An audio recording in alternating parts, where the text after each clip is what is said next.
All right, guys, so Scream 2022 is right around the corner, and what's going on with all these horror movies using the same name? Halloween, Candyman, can we please move on and use some different names? But guys, what's going on? It's your boy Leo Rydell, and if you're new to the channel, be sure to hit that big red subscribe button down below for videos on the latest in movies, TV, with a little sprinkle of anime in there as well. I'm here today to review all of the Scream films. Yes, I'm talking all of them except for 5. I will have that review dropping later on this week. Guys, let's drop into this review with the very first Scream movie of the franchise, Scream 1996, which started it all, you guys. And look, this movie is classic horror.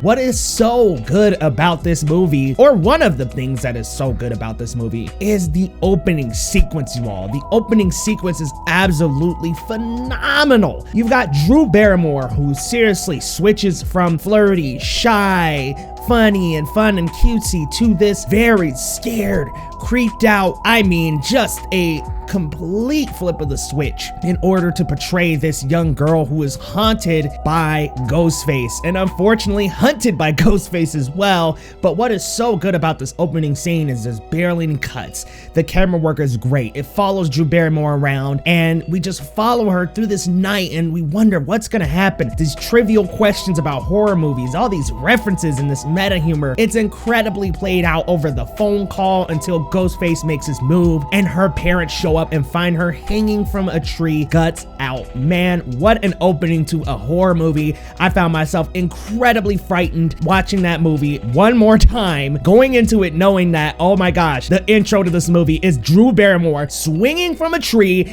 guts hanging out, you guys. What a crazy movie. There are so many great aspects to this franchise that were worth diving into a fresh rewatch for. Scream revitalized the slasher genre. The use of satirical tongue-in-cheek humor with a straightforward slasher and a whodunit game was absolutely brilliant, y'all. Like, literally my favorite horror franchise here, and it gave us the amazing quotes. Hello, Sydney. What's your favorite scary movie? And here in Scream 1996, we were introduced to Sidney Prescott, played by Neve Campbell, who would go on to see her own success afterward. And for all the right reasons as well. Sidney is resourceful, she's smart, and always knows how to get away from Ghostface no matter what.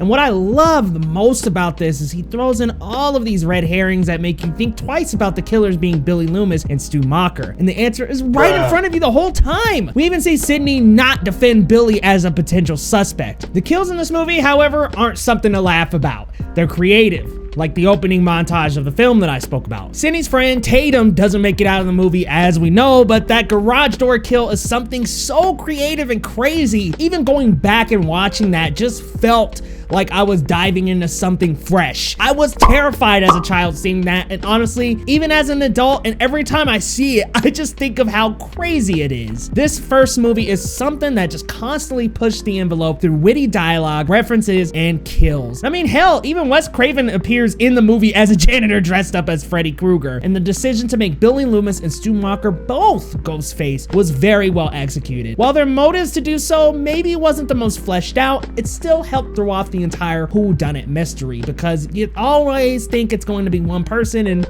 nope, they flipped it on its head and made it 2. And getting to see Sidney take out Billy, so satisfying each and every time. Yes, Sidney will continue to go down as one of horror's best final girls that helped revive a struggling genre. This first Scream came to us with brilliant camera work, one of horror's best final girls, a great reveal, a wonderful score, and an enticing balance of thrills and chills. So, did the franchise hold up with the sequels on a rewatch? Let's talk about it as we dive into Scream 2.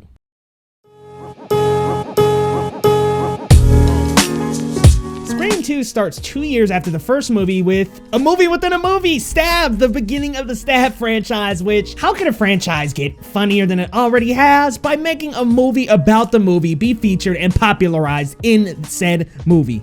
Wait, what? Hold up. Let me back up. Hold up.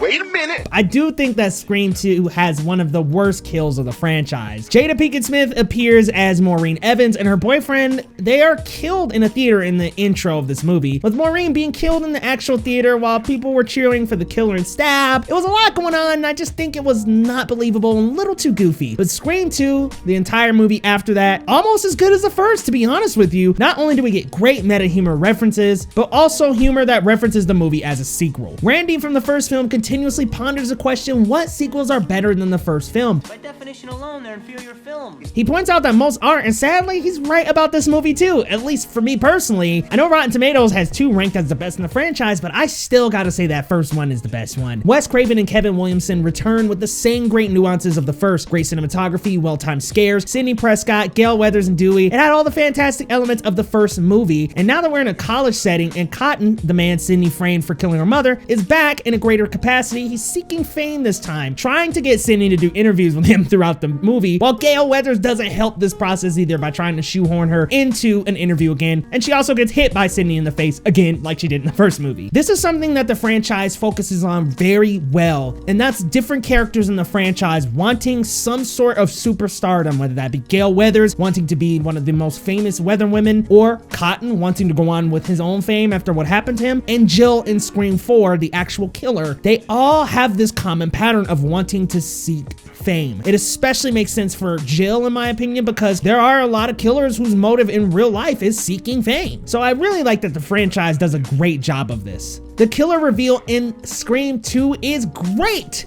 I love how it sort of brings back the elements of the first with a new twist that I love, you guys. Absolutely love this one. Calling back the best friend being the killer, but this time it's not the boyfriend. It's Mrs. Loomis, Billy's mom. 2 seriously is a good sequel that borrows all the best elements from the first, remixes them to add their own new beats and settings, which is something common in the late 90s as well, with cool little remixes here and there on 90s R&B songs. But 2 will easily always go down as my second favorite of the franchise for these reasons, and I just really enjoyed that movie. I think it had a good pacing. I will just say one thing about this one that I think unfortunately bumps it down to that number 2 spot. I just think that this is a pinch too long and drags just a little bit toward the end to get to the killer reveal, because you have these scenes where Gale and Dewey are getting attacked, and sometimes to me, when it comes to getting to the reveal, sometimes they get in a way in that it just feels like I want to get to the killer. I don't really want to see them that much, but 2 will always go down as my second favorite.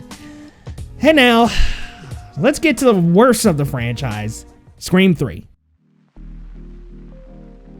Now, revisiting Scream 3 actually wasn't as bad as I'd remembered. I stayed away from this one for a while because it didn't match my enthusiasm for the others, and I remember why. Well, for one, Williamson was not back to write for this movie. This one also takes place outside of a school setting due to the school shootings at the time. This was filmed a little bit after Columbine, so they went ahead and decided to take this to a different setting, being a movie set for the new Stab movie. You could also feel the lack of fun meta humor from the first 2. Another issue I have with this one is it relies a lot on following Dewey as the perspective character, and I'm so used to the story following Sidney. She's actually off in a cabin away from everything else, which is probably smart for her character, but for narrative's sake, I want to see more of her. This also had my second least favorite opening of the franchise as well, with Cotton being the first one to die in the beginning who had been from a previous movie. Jada Pinkett's character wasn't from a previous movie. 2 girls that die in Scream 4 weren't from a previous movie, and Scream 1 of course opens with Drew Barrymore, who is introduced in that movie. So it's a cool nuance to kill off a character in the beginning that we already know, but I just think Cotton could have gone some other way. I think doing it in the intro really didn't do much for me, but I will compliment it on the tension, anxiety, and fright that builds up through the intro. It's really well done. And I will say, as a whole, this movie is one of the less memorable to me. The Jay and Silent Bob cameo was pretty funny, but to involve Sidney's mom in it, as if it were some kind of crazy revelation, was a bit of a tease. Instead, it decided to parody the Halloween franchise and introduce the killer as Sidney's secret half-brother, and he's director of the new Stab, and I just thought that was a very odd decision. Why do we have to make Sidney's mom this woman who slept around and had other kids outside of marriage, and she slept with Billy's dad, and she slept with this guy's dad? And I just thought it was a weird nuance to revisit, and I just think if it would have only been the director, or maybe even the producer, I would have been okay, but having to do the half-brother thing, I thought that was just very half-baked. The lack of screen time for Sidney, dialed down meta humor, and a bad opening and reveal bumped this one down to the bottom of my watch list, but regardless, it's still pretty funny and still embodies the Scream movies the best that it can. It just lands at the bottom of this list. All right. I think that might be enough of Scream 3 though. I want to move on to Scream 4, where I felt the franchise really got back on its feet.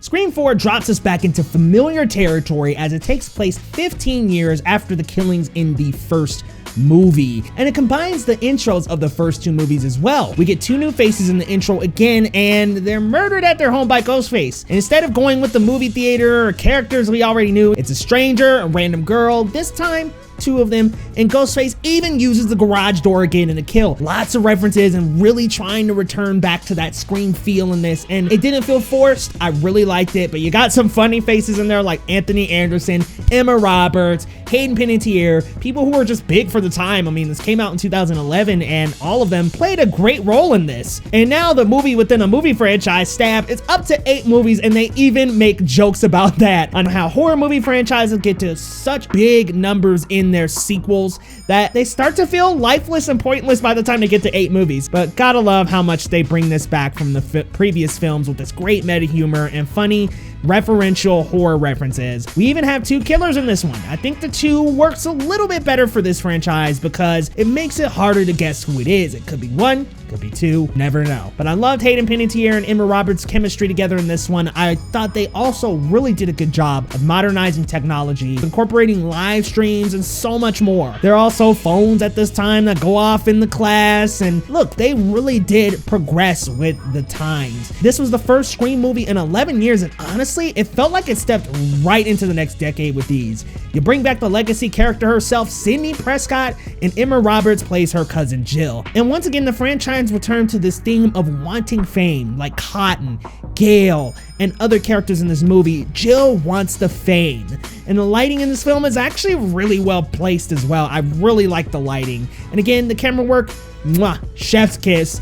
Love how creepy this series continues to be, even through the comedic timing. You also have Rory Culkin, someone who I didn't recognize as a Culkin brother at the beginning of this. I didn't see this coming, but him and Emma Roberts ended up being the killers in this one, and on a fresh revisit, I knew it was Emma Roberts. I was like, I knew I remembered this freaking movie, so I'm glad that I could at least remember this, and I think this could be the best reveal of the franchise. Because I didn't expect to see Sidney's family attack her, that really made this one a big reveal in my opinion. I wish this movie was just a slight bit more memorable though. I can't quite put my finger on it, but 3 and 4 are just not as memorable as those first 2. However, Hayden Panettiere was stabbed in Scream 4, but it never confirmed whether she's dead or not. She popped back up in the franchise. And I just want to say one more thing before I wrap up reviewing all these movies. The iconic movie within a movie, Stab, is such a funny yet brilliant way of storytelling. You can recap the previous movies while poking fun at them at the same time and poking fun at the genre as a whole. It's such a great technique, and I love incorporating that within the movie. And now Rian Johnson's going to be directing the new Stab in the Scream movie. So now we've got actual directors directing this movie within a movie. It's just so well played. Now, if I had to rank the franchise,